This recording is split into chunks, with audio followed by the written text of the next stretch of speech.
My name is Dakota Pike, and you're listening to the Better Ideas Podcast.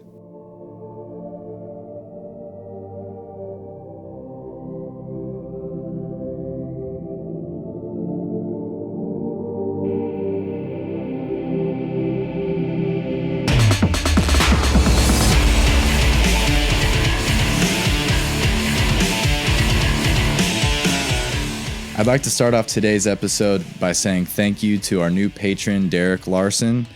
Derek, thanks for contributing to the show, man. It seriously means the world. Derek's actually been on the show, so if you guys are familiar with previous episodes, there was one with some pretty rad Vikings, and he was one of them, and it was awesome. So you guys should go back and check that out. Derek is cool. I love the fact that there are prior guests on the show that choose to contribute to it, and that just it's the coolest thing ever. I know that at least the people who've been on the show enjoy it enough to support it, and that's really cool. I really appreciate that.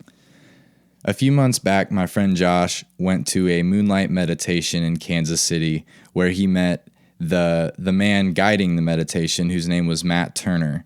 And they became friends when they went out to coffee a little bit later and had some really great conversation.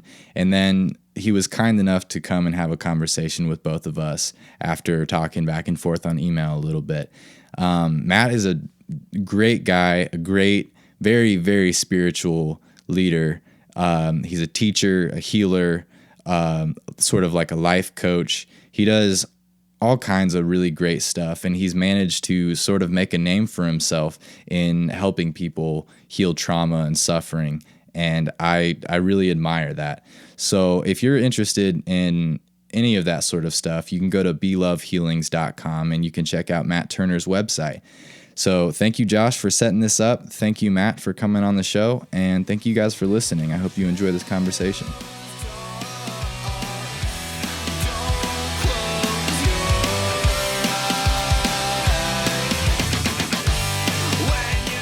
The best way to start this would definitely be to just apologize again for like screwing it up and forgetting what time this was scheduled and what day it was scheduled. But I think it worked out just right. Yeah. We were talking about synchronicity on while we were having lunch, and like how things, even is anything ever really good or bad as long as you just kind of roll with it and as long as things work out in the end. True. Well, we're rolling with it, and we're rolling with my friend Josh, who you just heard, and my new friend Matt Turner. Hi. Matt, could you just give us like a brief overview of like who you are? Sure. So I'm a spiritual healer. I feel like my simplest one-liner that I like to use is that I help people get their life. Whatever, that's going to mean for any person. Usually people are looking to be happy or to feel good or to create something in their life. So I just help people figure out what's standing in the way, and then to be able to see like what those kind of connections are to those aspects of themselves. Cool. And there's so many different ways that I do that. But that's kind of always the core that's in everything at the foundation. Yeah. So what does that entail? Like, I guess, or how does that transfer over to like a job? Because you have clients and things like that. So what exactly do you do? Yeah, so like this is my business. It's my main thing. It's like the work that I do that supports myself in every way. So I work individually with clients, So sometimes it might be like doing energy healing that's helping them rebalance their energy and their chakras and bring it back into alignment, and helping them even understand what was happening maybe in like life events and experiences, or within emotions, thoughts, belief systems, limitations, judgments, those types of things, and understanding how that's getting in the way, because most people aren't even consciously aware of those things operating. Right, and I think a lot of people listening probably just shut off right when you they're immediately like, oh, okay, well, I don't know, our listeners are pretty cool. I hope so. I hope everyone's gonna really kind of leave the air open for a minute today. And just give it a second, and it would be good to preface it by saying that this is kind of along the lines of things that I would talk about in maybe Church of Whatever, or because we do somewhat of a spiritual segment on the show, but it's normally just interviewing artists and just all kinds of interesting people. But this is particularly interesting to me because I feel like Josh and I have have been like growing as friends in this sort of realm. Yeah, I guess you could call it that. Like I grew up, I have a somewhat Christian background. I didn't grow up Christian, but I started, believing when I was 12, and that carried all the way through college and stuff like that. And then I moved back to Lawrence, and Josh and I became really good friends when we started a band. And I feel like we've just kind of had this weird kind of spiritual relationship, and we've always kind of, as iron sharpens iron, try to grow together in that way. So when he told me about you, I just thought it was right up our alley. So it only made sense to have all three of us here. Yeah. So yeah, it's a pleasure to have you, man. Thank you. I'm looking forward to all the crazy stuff we're going to talk about. Yeah, let's go down the rabbit hole. Yeah. Okay. Yeah. So sorry, I didn't mean to cut you off there. No, it's totally fine. So just, like that's one of the things that I do with people individually. So it's really though about helping them explore their consciousness, right? Like what are the thoughts? What are the belief systems? What are the judgments? What are the emotions? What are the fears? What is the suffering or the traumas even? Just all of those life experiences that we've experienced, and helping people understand the way that my life looks, what has been occurring within my life and within my consciousness that has that reflecting out into the way that my life looks like right now, Yeah. So sometimes that's happening in one-on-one. Sometimes it's happening in workshops, like retreats that I lead, just like, guided meditations. Even when I'm officiating weddings, I'm still like holding that space, right? And like channeling spirit, and it's still a container of healing in some form or another. Like it's really always about creating that container of healing. You do weddings too. Yeah. Okay. I told you I do so many different things. I don't know, because to me this just kind of like screams pastor. Like you kind of have like a pastor's heart, it seems like. And I'm just curious as to like where that spawns from. Like what got you started on this spiritual path? Sure. So growing up, I grew up in Georgia, and I very much grew up like Christian Southern Baptist, like in church all the time. And as a kid growing up in church, like I always could feel some sense of spirit and that connection when I'd hear people talk about it. But the words that were being used to describe it, I never really resonated with. For me, it just didn't fully land, and I always felt like something was missing. But I didn't really have like the words to communicate what that was, just the life experience. So that was just kind of always there. And I felt like really lost a lot as a kid and disconnected. And, I always wanted to understand my spirituality more. It's literally was obsessive in my thoughts, like for as young as I can remember. Yeah. And then when I moved to Kansas City during high school when I was 15, I moved there to live with an aunt and uncle. And they were kind of the spiritual, metaphysical, new age people in the family. And so they started teaching me how to... psychedelic sheep. Yeah, right, exactly. Thankfully, I wasn't the first one. And so they taught me how to like meditate, and they started taking me to see psychics and healers with them, and they took me to the spiritualist church they went to, and like they started teaching me about crystals, and there's just so much of that world that they started teaching me about and introducing me to, and it's like everything that I was experiencing, that I was learning about, seemed to be those missing pieces that I always felt like I was looking for, but I didn't have the language to communicate it. There was just this resonance within my being that I could feel like along that path of almost everything that I was learning. And from that point till now, which has been 15 years now, I'm 30, like that has been my life, and that's been my path, just in my own healing journey. And every time I'd go see all those psychics and healers from the time that I was 15 to 20, they'd always tell me like that's I was here to do the same thing in life, that I was a healer, that I was a teacher, that I was a leader, that I was psychic, that I was here to help people be able to understand who they are. And at the time I was very shy and nervous and timid, and so I did not believe any of that. Nothing that any of them saying that to me made sense or resonated, because I didn't feel worthy of that. Like I didn't have any sense of confidence or any sense of who I was in the world. And so I definitely had no idea how the hell I was going to be holding that space for other people. It seemed very overwhelming. But the more that I just sat with it, and really, honestly, the more that I heard it, because it just got to the point where I realized that I was just hearing the same messages over and over and over and over. And one day my aunt and uncle pointed out to me that it's because I wasn't getting it. That seemed to be the most logical thing in my brain.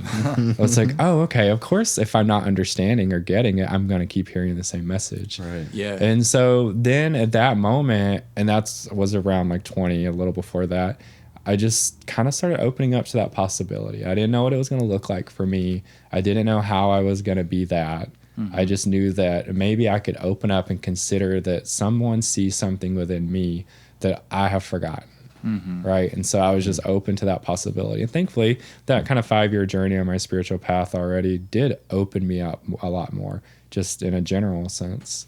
And so then that led me to finding the healing school that I went to. It's called Delphi University. So it's a spiritual healing school. And that's the focus.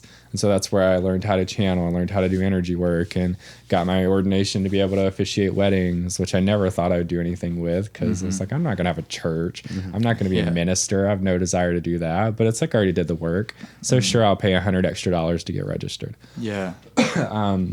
So I did that. And then like my brother asked me to officiate his wedding, and then like other family members did. And then it just now is a thing that I do. Yeah. So that brings up a lot for me, like just hearing this whole thing, 'cause I have so many things I like relate to in that. And I kind of want to know, I guess I should preface it with, I think I'm going through a similar thing that you probably went through in your 20s. Like I just turned 23, so I'm a little bit past that, but I feel like I had this scaffolding, is what I like to call it, you know, the ego or whatever, those beliefs that from the time that I was 12 all the way up until I dropped out of school. Right. And I've recently started going to church again and kind of delving back into that realm after, you know, Josh and I have been talking about this type of stuff for years and stuff like that. But I feel like that spirituality or that faith has kind of revealed itself in a completely different way the second time around. And I think that I credit a lot of these beliefs that like you hold, and I guess you could call more Eastern beliefs or something like that. Like I just call it spiritual. Yeah, spiritual. I guess a spiritual mindset. But I see a lot of similarities now. Like if I read scripture or if I hear a sermon, I agree with what you said about how you just don't relate to the words that they use. It's a linguistic problem. Absolutely. But I still feel like there's truth underneath all of the errors of human language. Absolutely. And I have a hard time not seeing like these similarities between the two. Like, and it's gotten to the point now where I don't know if you could call me a Christian because I'm such a like pseudo spiritual guy about Jesus. I don't know if I even believe most of the same things that like a Christian does. But I don't know. I guess I'm wondering how you atypical Christian. Yeah, atypical. Okay, a Midwest evangelical. You know, I don't have that sort of theology most of the time. But how do you? I guess how do you go about things like that, like ancient knowledge and scriptures and things like that, after stepping away from it and going down this other path? For sure. You know, for a long time, I very much had disconnected from like my background with Christianity and with like all things that had to do with that. Now at this point in my life, Jesus is one of my main spirit guides and one of my biggest inspirations as a healer. You know, once I had my own experience of like that energy, that presence, you know, like outside of just like the dogma and the religion, but more into the spiritual connection, you know, like kind of that remembering, then I was able to actually really open up to this idea of even God, of Jesus, of all of these other people, you know, and like, for instance, with the Bible, and I believe every other spiritual text that people have shaped and formed religions off of, in a lot of ways, there's truth in all of those underneath the surface, but so many of those words have been written through the filter, which Josh and I were talking about earlier, through the filter that they perceive life of, right? So like, for instance, like I can also, when I'm channeling, I can have moments if I'm not being very clear in my channel where I'm really using myself and I'm filtering it, right? Like, because in channeling, your job is not to filter, right? It's just to share the information, to be the bridge. But if maybe I'm just like not really on top of my game that day, or if I'm just not feeling present, it's really easy to fall out of that. Yeah. Okay. You know, I want to stay on this for a second if we can. And like for me, the word Christian just means being Christ-like. Right. So if you, and the Christ was just divine love. Yeah. And that's like the simplest way to put it. That's like know? Richard Rohr. He was a Catholic priest for like 30 years, but he just wrote this book. I haven't read it yet, but I feel like I've heard enough about it that I feel like I've read it. But it's about cosmic Christ, Right. and he talks about how there's a completely different that Christ, the figure, the spirit of Christ, is a completely different thing than the man that we put up on a cross 100%. and worship now. And that is a thing that does, if we want, live inside of all of us, if we acknowledge it. And so I don't know, I guess I just have this, Or maybe it's our denial of it that makes us unhappy. yeah, I definitely think that could be a huge part of it. But I wonder, like what you said about how we look at it through our lens. Like when I read the New Testament now, when I hear Jesus' words, it to me sounds like this blend of like Buddhism and Judaism almost, because he did travel a lot. There's a lot of evidence of that, and we don't have any writing in the scriptures about him from the age of 12 to 33. I tend to believe that he was probably traveling and learning things. That was his period of initiation, essentially, to hold the Christ consciousness. Yeah, exactly. As like Yeshua the man. So to me, it seems like he just came back, and what he taught was like the perfect thing for people to hear at that time, because it could still fit into their Jewish context. And whenever I read like Paul's writings, who wrote over half the New Testament, I think his filter, like what you're talking about, of when he talks about things relating to like sexual sin or drinking or all of these rules that it seems like Jesus didn't talk about. Jesus talked about love and loving your neighbor and treating people, seeing the divine in everyone, essentially. And then you hear all these writings of people trying to interpret what he said and how it translates. And I sometimes wonder if, I struggle with that, because to be a Christian, you're supposed to believe, that this is the word of God. Right. And I do believe that it's God inspired, but I sometimes wonder if, like Paul could have been off when he says, that women shouldn't speak in church or something like that. And I know that's a very specific, he was talking to a specific church at that time. Lots of specific things in Yeah. there like that. Yeah, we do take a lot out of context nowadays, but I don't know, I guess that's how I see it, is that filter like you're talking about. sure. Is we all look at these objective truths, and we see it through our lens, and then you add in the culture of that time, you add the politics that were going on in the world at that time, and it's like they could have said things, How and people were getting sick and how people were thriving at the time, and what this guy happened to do. Maybe somebody's like, well, I should just be doing what that guy's doing. So, and maybe everyone should be doing what that guy's doing because it's working so well for him. Yeah, but I feel like he never eats pork and he hasn't died yet. Like, yeah. Well, and that's the funny one, my aunt because just died. a lot of those Old Testament laws like were put there to keep people safe, and then Jesus came and said, okay, you don't have to follow these laws because some of them no longer keep you safe. Right. You just love God and love people, and all the other commandments just fall in line. That was one of the, I think, most important things that he's ever said. Bless you. thanks. But Good timing. third one, bless you again. But I just feel like there is something to be said about that idea of a lens in a cultural context, and this idea that we might actually be kind of misinterpreting what Jesus was actually here to do, because it seems like he was here to show us how to love each other and to how to create a world where people were like that, and we put him up on a cross and started worshiping him instead. And I sometimes wonder if Christians even have it right in that sense. 100%. Because I feel like in every belief system and every kind of spiritual study, if you look underneath all of the texts and all of the belief systems and all of the teachings, they're really all the same, and there's similarities. They're just being communicated in a different language. That's how I look at all the different religions. It's just a different language of speaking about the same thing. Because at the end of the day, like, the most important thing is at the core that we're just here to love, and that's it.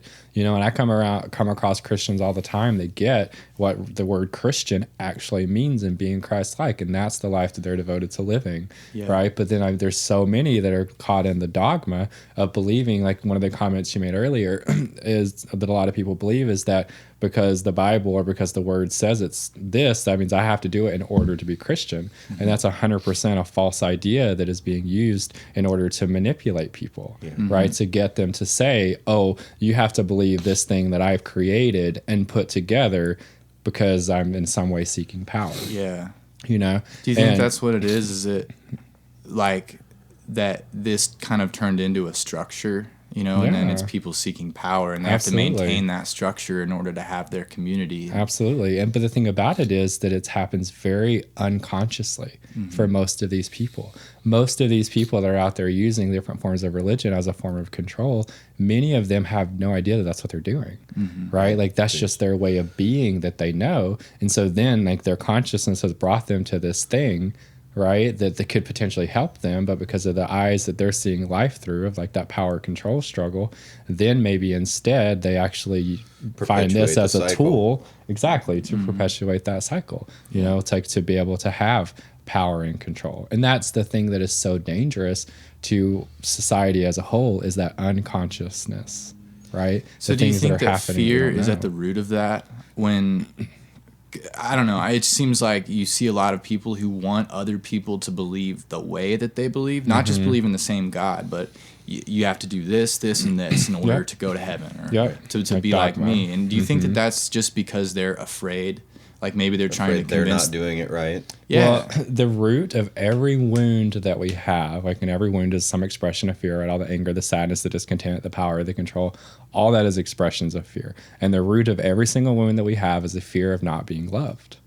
Right? So even those people that are out there trying to get people to believe the way that they do and to be a part of what they've created are typically people that are seeking to feel some sense of love and belonging in the world.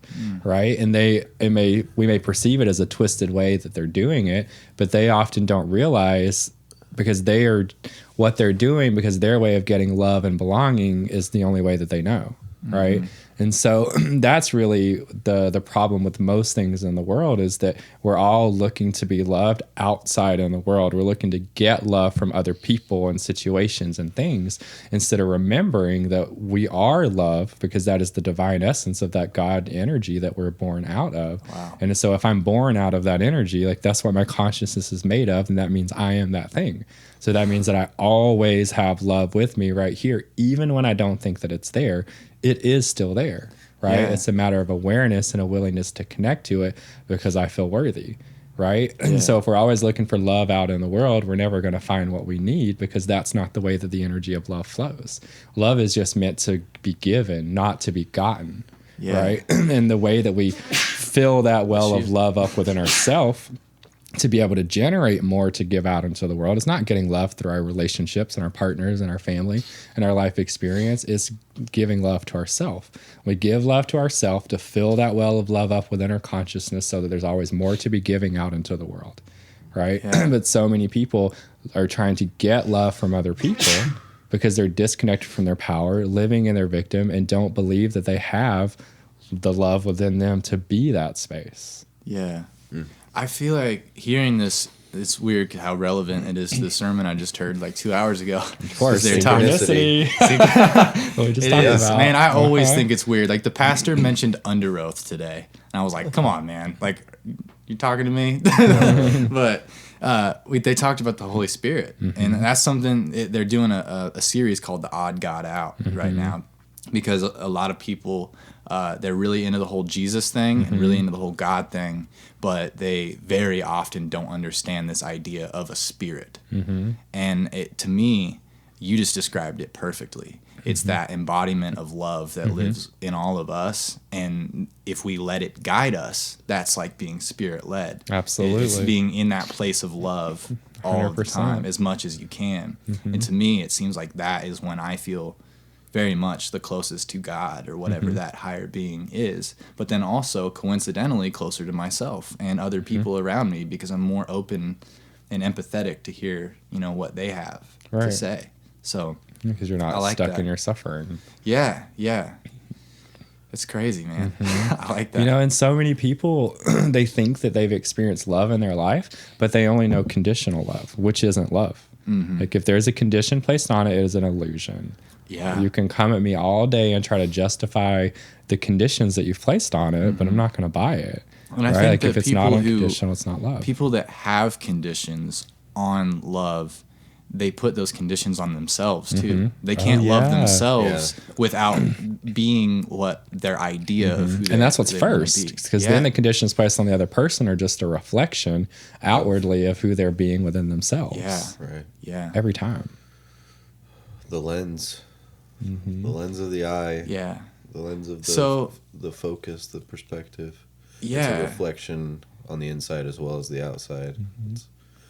Do you guys think that's like ego? Is that the root of that? Do you think the lens and the differentiation, I guess? Well, I wouldn't call it ego. It's the separation of the ego that experiences and believes that. Because the thing is so often in spiritual, metaphysical, new age communities and circles, people talk about, got to get rid of the ego. The ego's so bad. We got to kill the ego. We got to slay the ego. And that's bullshit because the ascension is bringing the heart and ego, the mind together as one. To the ego, right? The ego is the thing. Yeah, the ego is what helps us be human, right? The heart's what helps us be spirit. Yeah, and we're here to be both, to be human beings or spirit beings having a human experience. Yeah, right. And so we need to be able to have all of that, and like that's really important. Yeah. Have you heard? Oh, sorry. No, go ahead, man. Have you heard? It's Usher's theory on the ego and like why. Usher, the hip hop artist. Yeah. No. Yeah. Okay. So he thinks that, like, okay, you're in the womb. Okay. You're a tiny little being. Everything's provided for you. You don't even have to eat. You don't breathe. You know, it all just, like, everything, nutrients are pumped into your body. You're warm all the time. Sound is muffled. And then one day, like, contractions start. And that has got to feel like an earthquake, you know?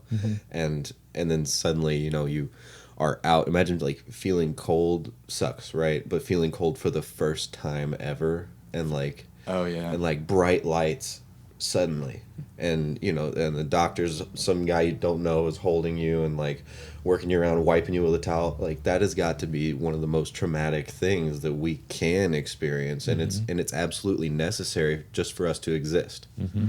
Like death. Yeah, in a way. So I think he thinks that it's at that moment that the ego picks up the sword and says, "Don't worry, I got this. Like we're gonna be okay. You know, like just hold on. Just let me take care of this." And at that point, we like divide between our, you know, spiritual center and the identity that we're given in the world as with our experience. What if it actually happens before that? And I'll explain to you what I mean. No, go ahead. So I was talking to one of my teachers one day about just like the beginning of consciousness, right? And talking about unworthiness, because the fear of not being loved is unworthiness, right? So I was asking him, and we were looking at like, where did that begin? Where does that start? And so he started explaining to me, like, so often at the moment that our soul, our consciousness is created out of that God energy, so many people in that moment develop a wound of unworthiness and a wound of separation because they feel like they're basically being kicked out. They feel like they're being rejected, right? Because really, like, God is saying, a part of the whole. Right, because God is saying, I believe you have the power to go out and journey into consciousness and become the same that I am, right? But we basically hear that through this lens of that separation that says, oh, you're getting rid of me because you don't love me because something's wrong with me. Oh, man. Right? Like, we're not listening to the truth of what it actually is. We're listening through our wound, through our fear. And so then throughout our incarnations and all of the different versions of our soul throughout our many lifetimes, so often we're just carrying that wound, and it's setting the stage and the foundation for so many lifetimes until one day we decide to come back to that place of knowing that we're God. Yeah. Wow. So to me, this like I was saying earlier, how the trauma of birth is manifestation of that. It's a reflection of that trauma. Exactly. Of the rejection. Yeah, because it's really all just one big symbolic life. It's a big metaphor. What you just described, though, being, you know, a part of the one, that's almost really similar to what I described of being a baby in the womb. Exactly. Exactly. It's crazy how many like parallels there are to all this. Because I'm gonna bring up another one that brings me back to the biblical stuff. Is it's kind of like the idea of original sin. You know, this separation from the very beginning that we often try to reject. Like a lot of people reject the ego, and a lot of Christians try to reject sin. But what they don't realize is that sin is part of them. And it's something that they have to use just like an ego. And I think that it kind of they're one and the same. And I've been studying the Enneagram a lot lately. Yeah. And it teaches that your sin is usually also your greatest superpower. And like one of the things I learned about myself was that... Hold on, explain that. I'm getting there. Okay. Whatever your capital sin is, whatever it is that you struggle with the most, is also the power that propels you to make so many of the good decisions that you make. The place that so you for can me, improve it's the most. Yeah. So for me, it's insecurity. I'll just say it. Like, I feel inadequate a lot of the time, and I feel like I felt that way for a long time. And so I guess you could call it fear, but it's that I just never felt like I was smart enough or knew enough or anything like that. But that has caused me to want to strive to always do more and to always be more active. So in a way, I'm thankful for some of the sins that I struggle with. And I think that's a similar concept to being thankful for your ego and using it to your advantage. Recognize what it is. This is a sin, or this is my ego, but put it in its place and let it kind of work for you. You know, I'm aware of my sin, but I'm not going to try to reject it completely at this point, because I feel like it's kind of working for me now that I'm aware of it. And then in a way, I kind of love it. Which is weird. And that's the real mastery. It's being able to love yourself as the sinner. Because here's the thing, that's what so many people in like religions have issues with the sinner, is that's bad, that's wrong, that means I can't love myself, that means I'm not worthy of God, which is bullshit. Because God would never say you're not worthy of me just because you're being this way. That's conditional love, which goes against exactly what the Bible says that God is. So that's just not even logical. Right? But so many people miss that because they're not free thinking. Right? They're listening based upon, something in me for whatever reason says I should trust this person, so I'm going to trust everything they say to me word for word for word. I believe that every person should always be skeptical. You know, no matter how open I am to things, I'm still always very skeptical, right? Because I feel like it's healthy to come to that with situations, you know, but we have to be able to get to the point of being able to love ourselves unconditionally as the sinner, to have compassion, because that's the only way it transforms. Because feeding fear with fear, which is feeding the sinner with judgment, right? They're both expressions of fear. All I'm doing is resisting. I'm basically feeding the fire. But if I can allow that fear or the sin, you know, so to say, to be there, and then I can have love for myself as I'm being that thing, then that's what transforms it. Like, that's what being love is, which is the foundation of everything that I do. It's the name of my healing practice. It's what I believe that I'm here on a personal level to be, is to be love, to remember that, and to teach others that. You know, and so like it's important for us to be able to see all the nastiest, darkest parts of ourselves, but still be okay with it. Because the example I often like to give with my clients in speaking about this is that the person who is the saint and helps so many people and lives a life of service, and the person who's maybe in prison because they've maybe murdered 20 people, in the eyes of God, they're exactly the same worth of love. There is literally not a single bit of difference. So as humans, why do we have to be any different, right? Why do we have to create so much judgment and separation, right, to justify whatever beliefs it is that we think that we're supposed to be right in, right? Rather than being willing to have compassion for this person over here, because here's what happens on a more psychological level. If I can have compassion for this person over here that's done all these horrible things that I normally wouldn't have compassion for, then maybe that means I have to consider having compassion for myself. Most of us don't feel worthy enough to have compassion for ourselves. So that's why we don't have space to have it for other people often, who are in that struggling place or wounded place or suffering place or whatever it is, you know, because as we talked about earlier, everything is a reflection, you know, even in that sense. That's how I always work with clients, like, you know, when they're trying to understand their life and why it's happening the way that it is, you know, like I like to say, well, how is it a reflection of you? You know, like anytime I experience anything in my life that is challenging, how I don't go into my victim and I stay into a place of accountability is I ask myself the question, what is this reflecting back to me? How is it a reflection? Can you expand more on this idea of like victim versus ownership, I guess. So I'll give a story from my own life. And this is actually the story I was telling you earlier, Josh, that like I had to share. So this is perfect moment. And this is something that I got about, it's probably been 3 years now. So growing up in this life, when I was 3, my mother abandoned me, my brother and sister with our father. And we were born to really young parents. And so I grew up not really knowing her until I was 12. She was in my life for a small little time. And then that was really it. And then just a little bit kind of on and off as I got older. So there's never really a relationship there. But I always had that wound of abandonment, right? And that wound that I wasn't good enough for my mother to stick around and to love me, right? And so I very much carried that wound into all my relationships and being afraid to really let people in and always being afraid people were going to leave. And so often what I've done, more so in romantic relationships than anything, is I just end up being the one to leave first. Because I already know the pain of being left behind. And so I don't want to have to experience that again. So I'm just always going to be the leaver, right? I really became my mother essentially. And so, so when I started, but I realized that, you know, by always blaming her, I made myself the victim, right? And saying that I struggle with this thing in life because my mother left me. Like, that's being the victim.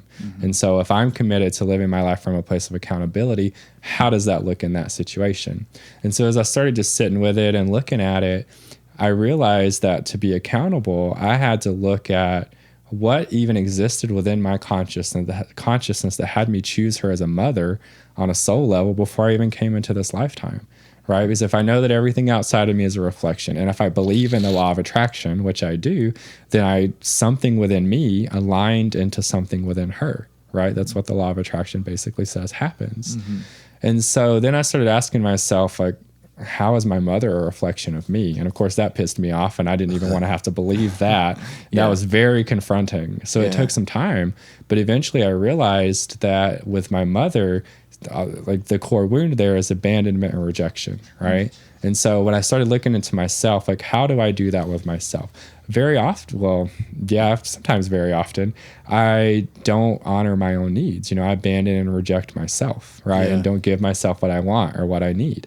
And so that's how that is a reflection of me in my own life. That's how I was being a victim and then had to move into that place of accountability. So now every time I fall into my wound energy with my mother and I find myself blaming her, because just because I got that doesn't mean I've stopped blaming her. Right? It takes time to like kind of recondition a new way of being. And that's the hard work that exactly. So every time the wound with her comes up, I have to remind myself, wait, no, like I'm not blaming her. She is a reflection of me. So where in my life right now am I not honoring me? Where in my life right now am I abandoning or rejecting what my needs are and what my desires are? And so then I clean that up, whatever aspect of my life that is. And then every time I'm bringing my consciousness or my mind, my conscious awareness to that place, I'm reconditioning my brain so that when I start to fall into those patterns, less and less I'm blaming my mother and more I'm saying, oh, it's because I've been unwilling to give myself what I need because I feel unworthy, right? Instead of saying I'm not getting what I need in my life because you left me well over half my life ago. Right? Are you gonna it's kind of like letting the past just be in the past, you know? And just recreating. Yeah, and realizing she didn't leave me because something was wrong with me. She left me because she left. She didn't even leave me, right? She left because she left. And if I take all the emotion out of it, all the personalizing out of it, and I look at just the what happened, she left. It just happened. Like, that's the only thing that happened. And then everything else is the way that I related to her leaving, right? And because of what I already carried within my consciousness before coming into this lifetime of the way that I related to the world. So in this lifetime, in order to transform that, I've had to transform the way I relate to the world, right? Which then in turn allows me to transform the way that I relate to her, which is also a product of me transforming the way that I relate to myself. As above, so below. Amen. Exactly that. Exactly that's awesome, man. And that's just one example. Just hearing these things like makes me sort of believe in objective truth. Just because like I feel like when anybody hears words like these, it just, you feel it in your bones, you know, like I feel like we instinctually or inherently kind of know what is true. When you hear truth, you remember it, and it sounds true, versus, you know, something that you feel like you should believe, or everyone else does, or everyone else seems to think. You think everyone thinks this way, so you think it, kind of thing. Versus like hearing something and it. What are like being a free thinker versus a sheep, right? Basically, just when something really vibrates and you vibrate with it, and you can say that is a little part of me that I forgot about. Yeah, absolutely. That's what I feel when I have conversations. And that's what I felt every time I've talked to Matt. So thank you for that. Yeah, seriously, man. Hey, I'm honored to be a reflection. Right. Right. Yeah. I'm not teaching anything you don't know. I'm just being the reflection for you to remember what you've forgotten consciously.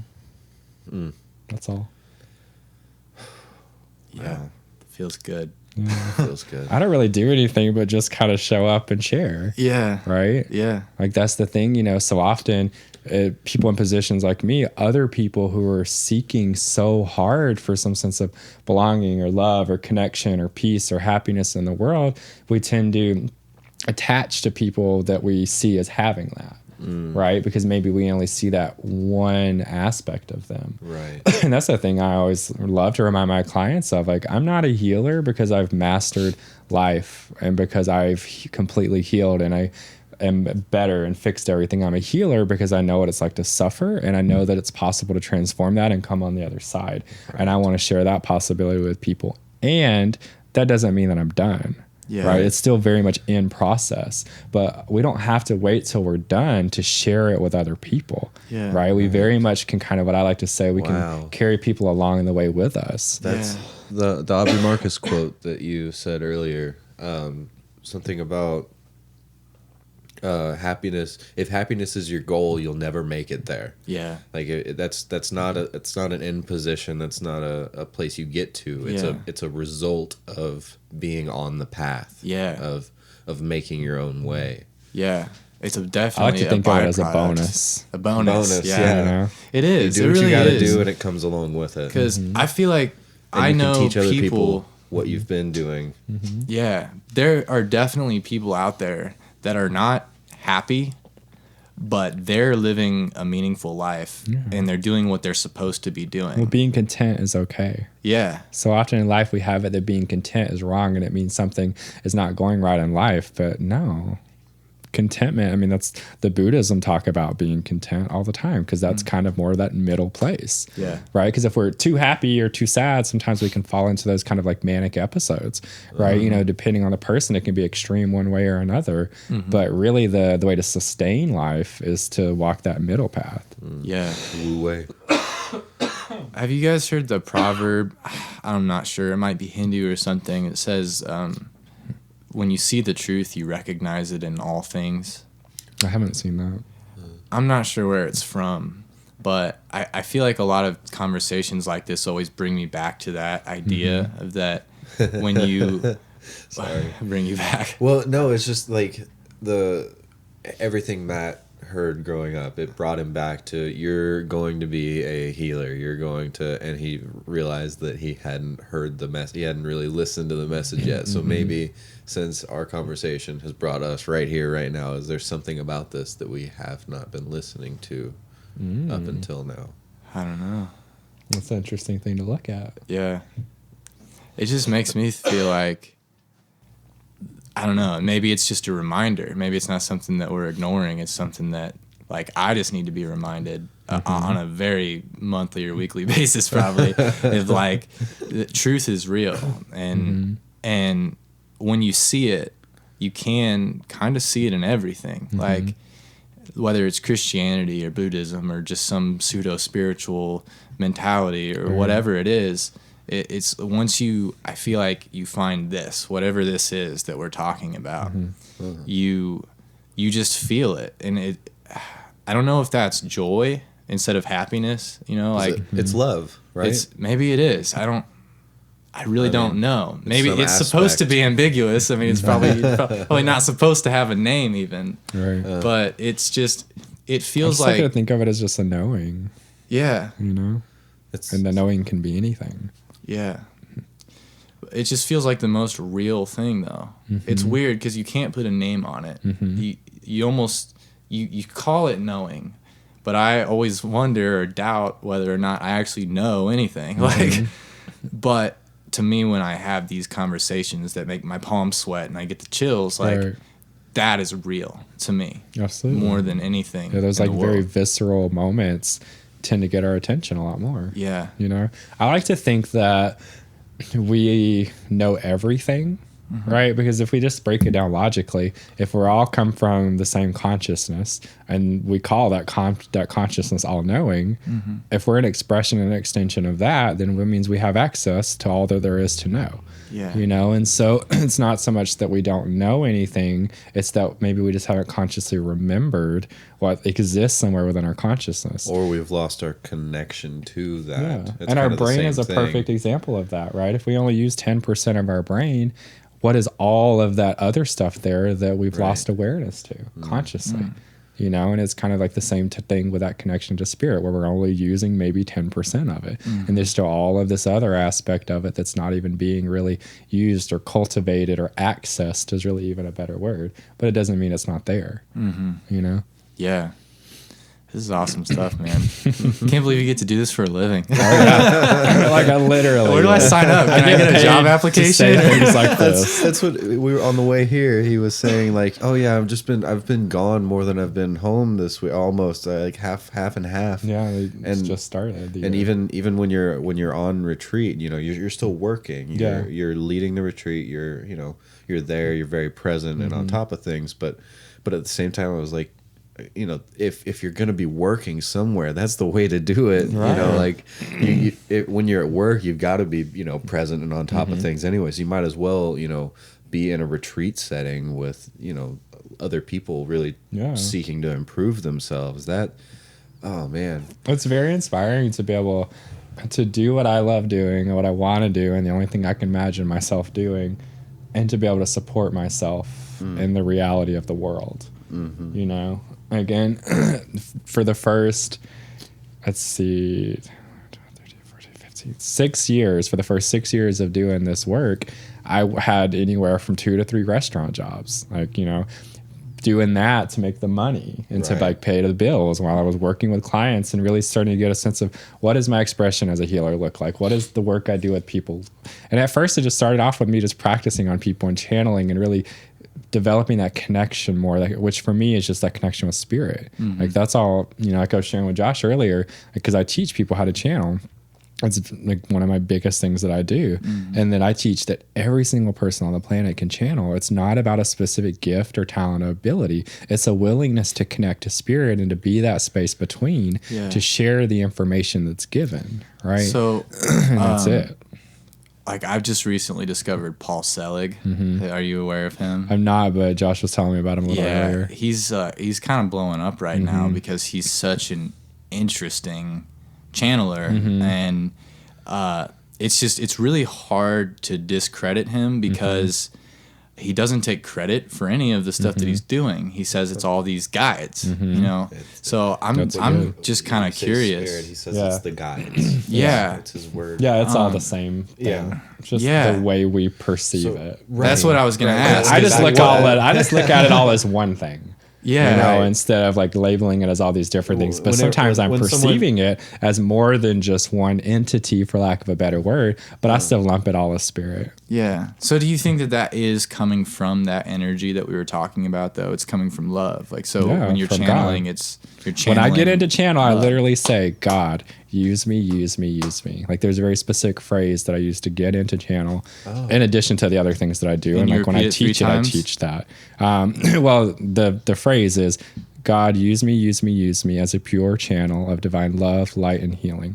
I ask these energies to flow through my crown chakra into my hands, heart, and verbalization now for, and then whatever the intention that the channeling is for, then I say what that is.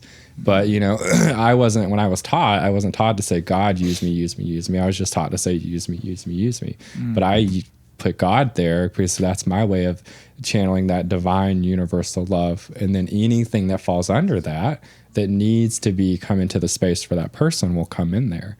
So that's why I don't focus on channeling specific guides or entities or energies or anything like that, because I trust that if I'm channeling the all-knowing one, that everything else, it's just the larger umbrella for everything else underneath it, and it's all going to fall in to place. Like I don't need to manage it. I just get into the space and get out of the way and let spirit do the work. Flow. Yeah. Which, if you're a lazy person, channeling is a really great way because, you know, like when I work with clients, like I don't really have to do any studying before anyone gets there or trying to remember what the conversation was that we had last time or any of that kind of stuff. I just get in channel and then we just connect and see what's in the energy for that day, you know, like, and it looks completely different every single time. Whether it's different people that I'm working with, whether it's like the same person, you know, kind of in each moment that they're having, but it's just always about them getting their life in some kind of way or another. Get your life. Get your life. Yeah. One day, like someone asked me, this was years ago, like if you had a one-liner for what you do, what would it be? And I was like, I have no idea. I'm too wordy for just a one-liner. Well, yeah. Even in school, like in writing, that was always the critique that I would get. I was too wordy. Yeah. And so one day, because it hasn't really come out very much yet, but I have like this very sassy part of my personality too.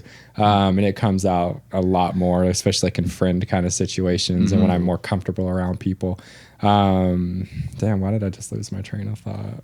What was I gonna wordy? About? Oh yeah, and so that's when I came up with like I just help people get their life. Like it's that simple, you know. Yeah. But it was like that kind of sassy part. I'm a Gemini, and there's a lot of different versions of me floating around in there. Yeah. So I just got to know which one I got to call forth, like for what I need done. Yeah. And like that really is what it is. It's just helping people get their life because that's going to look completely different for each person based upon what their life looks like or what they want it to be. Most people I find have no idea what they want it to be. Yeah. Most people just know what they want to feel.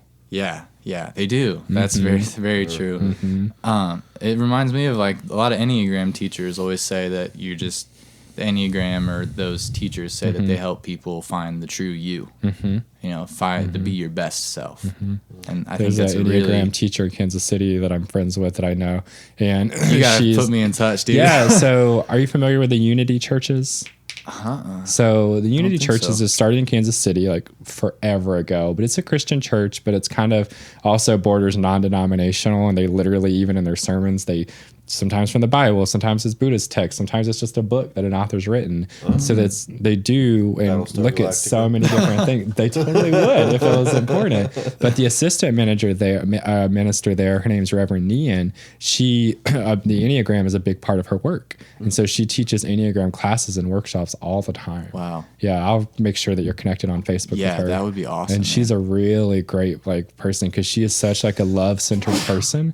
And that's what I like about Unity is that even though it's a Christian church, like it's what I call true Christians, like where they really get what it means to be Christ-like and they're doing the inner work. Exactly. That's so important to me, man, because we've been church hunting like crazy. I think I finally found a good fit. Good. But that's kind of one of the things I've been looking for is I haven't heard a pastor say the word ego in years, man, and it's driving me crazy because I'm like, everybody, all the desert fathers and early Christians were very concerned with doing that inner work and wrestling with sin and wrestling with their ego and their faults and stuff like that. But in America, it seems like Christianity anymore is more of an outward thing. It's because we've become a victim society. Yeah, we really have. Where we victimize ourselves about everything and we take everything personally, and that's reflected into religion as well. Yeah. Where we basically look at it from a place of how can I victimize myself with this belief, or how can I victimize another person or another set of people with this belief. Yeah. Right? Not how can this belief change who I am. Right. And that's what people, I think, miss is the transformation that the Bible talks about a lot, and all religions talk about for the most part, is having that revelation or that transformation or that death to the flesh, the baptism. There's all of these symbols for being transformed, and we take it nowadays as more of a proclamation of faith, but it doesn't really usually actually change anyone. That's more of a process that seems like it happens over, several ego deaths and midlife crisis, many lifetimes. Sometimes it probably takes hundreds for some people, but for most people. It's really cool. I'm really eager to get in touch with those people you're talking about. Yeah. So. It's a great resource. I mean, the church has a freaking Buddhist temple inside of it. Wow. Yeah. That's interesting. Unity Temple, is that where you've been doing the full moon meditations? Yeah, that's where the indoor ones have been. Awesome. Yeah. Okay. Yeah. That's a cool place. I used to teach a kids meditation class there and a kids Sunday school class there years ago, like back in the day. And it's just really, it was funny too, because I was already teaching the kids meditation. And one day the youth minister and that was for the Buddhist temple, for the church part of it, came to me because he was new and he'd come and set in the kids meditation. And so he's like, hey, I need a new teacher for the Sunday school. I love the way you are with the kids. Would you be willing to come do that? And I told him, I was like, I know that you're a Christian church, and if I have to teach the lessons from the Bible every week, I'm not up for that. But if you want to give me a topic every week and a theme and say that I can teach it how I want to, then I'll do it. And he was like, absolutely. You can teach it however you want from whatever resource you want. Wow. It's that kind of place. Yeah, wow. Know? And so that sounds like it's great, I'll do it. I would like to be. Yeah, I want to check that out for sure. It's in Kansas City, you said? Yep. And Yep, like the Unity Churches is worldwide, but it started in Lee Summit. It's literally started in Kansas City. Wow. The one on the plaza is one of an older one. It's been around for a long time. That's cool, man. Well, we're getting close to an hour, so is there anything that you can plug, like ways for people to reach you? Are you still accepting more clients and things like that? Or? Yeah. Cool. Yeah. I'm always accepting clients when I'm in town, and there's always, between all my trips, there's always spurts, when I'm here, and I just keep my schedule full. But the best way to contact me is just on my website, which is belovehealings.com, and it's healing with an S. And on there, there's information about the services that I do, the workshops I teach, the retreats that I lead.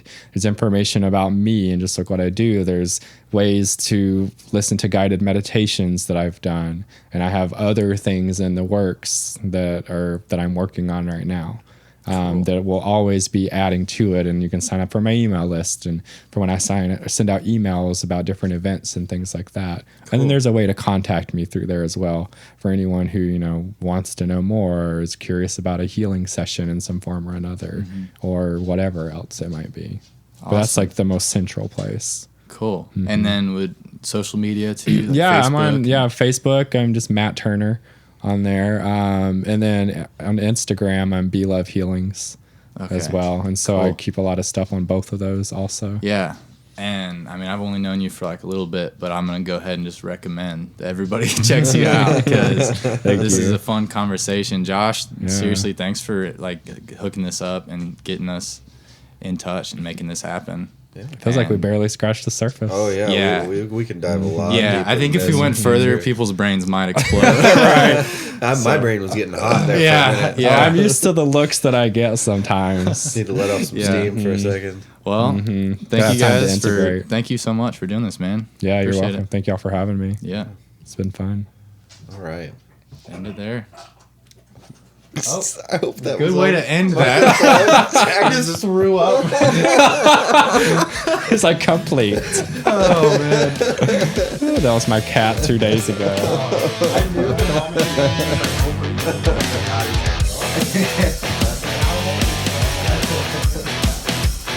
Thank you guys for tuning into the Better Ideas podcast. If you enjoyed what you heard here, then you can just go to patreon.com/betterideas and you can contribute to the show monetarily there, find all sorts of extra content and just about everything I've ever uploaded. If not, you can go to itunes.com and leave us a 5-star rating, or you can just follow us on the social media platforms. We have Facebook, Twitter, and Instagram. In the meantime, I just hope that you guys keep enjoying the show. So until next time.